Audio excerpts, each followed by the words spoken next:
Non finisce l'odissea dei lavoratori dei dissalatori di Porto Empedocle e Gela. Brutte notizie arrivano dalla regione. Il presidente lombardo infatti non ha trovato risolvibile la situazione, con la conseguenza che i lavoratori rimarranno senza lavoro.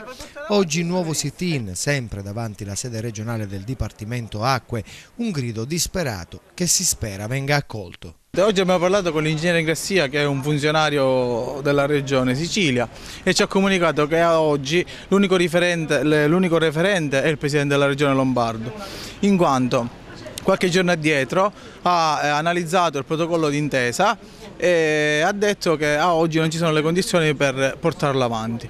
Adesso l'unico referente a cui possiamo chiedere novità e spiegazioni per risolvere la situazione è proprio lui. Ma che risposte sembrano arrivare dalla regione?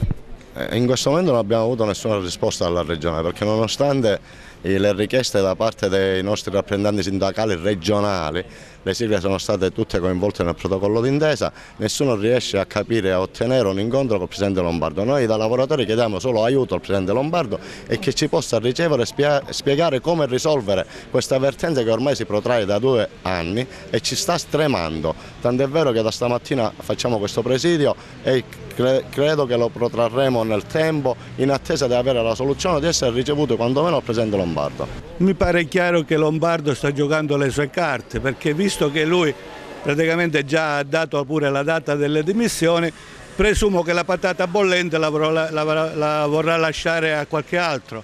Però noi che fine facciamo? Sicuramente chi si insiederà non sarà cosa, diciamo, a più presto, passerà un po' di tempo. A tal proposito presumo che noi faremo la fine di quelli che saremo scartati e questo sinceramente è una cosa che a noi dispiace tantissimo e sicuramente non vediamo soluzione se Lombardo non firma entro i termini prima delle sue dimissioni.